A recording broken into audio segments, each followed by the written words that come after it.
You are looking at this screen right now. You think you are seeing it. The light, the colors, the shapes forming these very words. But you are not seeing any of it. Not really.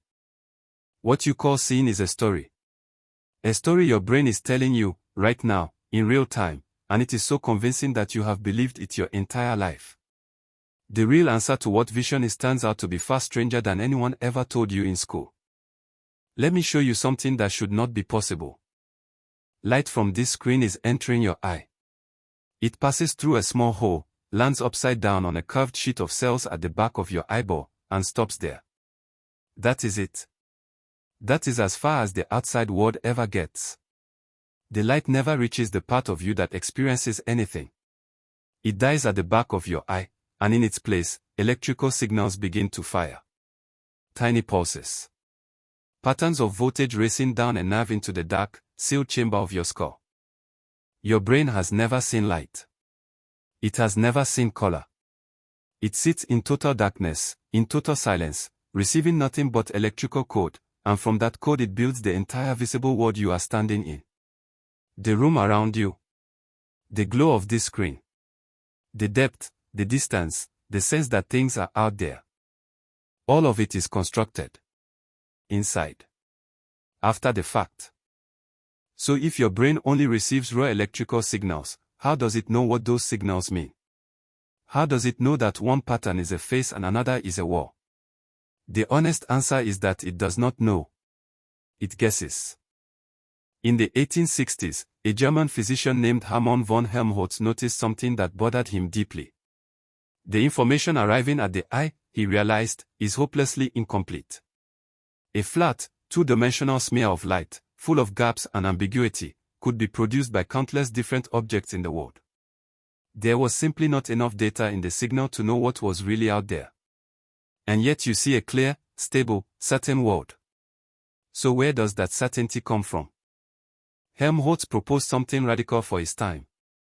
He said the brain fills in the missing information by making an unconscious inference. A guess.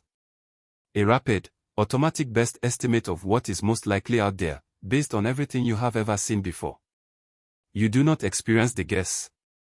You only experience its conclusion. By the time the image reaches your awareness, the uncertainty has been quietly deleted, and you are handed a finished picture that feels like simple, obvious truth. You are not seeing the world. You are seeing your brain's prediction of the world. And here is where it gets uncomfortable. That prediction can be wrong. It is wrong all the time. You just never find out. Look at the back of your own eye for a moment. There is a spot, right where the optic nerve plugs into the retina, that has no light-sensing cells at all. A literal hole in your vision. A blind spot in each eye, big enough to swallow several full moons in the sky. Right now there is a chunk of your visual field that you are completely blind to. You are not seeing darkness there. You are not seeing a gap. Your brain is taking the surrounding colors and textures and painting over the hole, inventing whatever it assumes should be there, and stitching the patch in so seamlessly that you have never once noticed it. Think about what that means. Your brain is showing you things that are not coming from your eyes at all. It is fabricating visual content and presenting it to you as reality, and you cannot tell the difference. You have never been able to tell the difference. Now consider color. You feel completely certain that color is a real property of the world. That a strawberry is red, that the sky is blue, that these things have their colors the way they have their shape. But out in the universe, there is no such thing as color. There are only wavelengths of light, vibrating at different speeds. There is nothing red about the wavelength a strawberry reflects. Red does not exist out there. Red is a sensation your brain manufactures and projects outward onto the fruit, a kind of label it paints onto a certain frequency so you can tell things apart. The neuroscientist Beau Lotto has spent his career building images that prove this. He can place two squares in front of you that are sending the exact same wavelength of light into your eye, and make you see one as bright orange and the other as deep brown. Same light. Same physical signal. Two completely different colors, because your brain is not reporting the light. It is interpreting the light, factoring in shadows and context and assumptions, and then deciding what color to show you. The color you see is a verdict, not a measurement. So your brain guesses at shapes. It paints over holes. It invents colors that do not exist. At this point you might be wondering what is even left. Is there anything in your experience that is just the plain, unfiltered world? The modern answer, from one of the most respected names in the field, is no. Anil Seth, a neuroscientist at the University of Sussex, has a phrase for what perception actually is. He calls it a controlled hallucination. Not a metaphor. A precise description. When you hallucinate, your brain generates a vivid experience from the inside, untethered from reality. Seth's argument is that ordinary seeing works the exact same way, with one difference.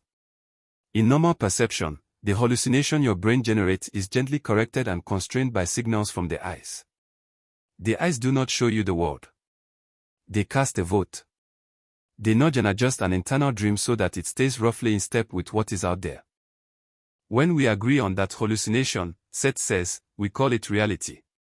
When one person's hallucination drifts loose from everyone else's, we call it a delusion. But the underlying machine is the same in both cases. You are dreaming the world into existence every waking second. It just happens to be a dream that is anchored, most of the time, to something real. Take a breath with that one. Right now, in this moment, you are having a hallucination. A careful, disciplined, well-behaved hallucination. And it is the only world you have ever known. But there is a deeper question hiding underneath all of this. Even if your brain is guessing, even if it is hallucinating, surely it is trying its best to show you the truth. Surely evolution shaped your senses to reveal the world as accurately as possible. That has to be right. An animal that sees reality clearly should outlast an animal that sees it wrong. A cognitive scientist named Donald Hoffman spent decades testing exactly that assumption, and what he found turns the whole story upside down. Hoffman ran evolutionary simulations, pitting organisms that perceived objective reality against organisms that perceived only what helped them survive, ignoring the truth entirely. He expected the truth seers to win. They did not. They lost, every time, and not by a little. The organisms tuned to raw survival, the ones that saw a useful fiction instead of the real world, drove the truth-seeing organisms to extinction in simulation after simulation. The logic is brutal once you see it. Seeing reality accurately is expensive. It takes energy, time, and attention to render the full, honest truth of what is in front of you. Survival does not reward truth. Survival rewards speed and usefulness. An animal does not need to know what a thing really is. It only needs to know whether to eat it, run from it, or mate with it. Truth is heavy. Useful fictions are light and fast. So evolution, Hoffman argues, did not build your senses to show you reality. It built them to hide reality, and to replace it with a simplified, life-preserving cartoon. He compares your perception to the desktop on a computer. The little folder icon on a screen is not the truth of the file. There are no tiny blue folders inside the machine. The icon is a useful light that lets you act without being overwhelmed by the unimaginable complexity underneath. Your eyes, your colors, your solid objects, your sense of space and time. Hoffman thinks they are all icons.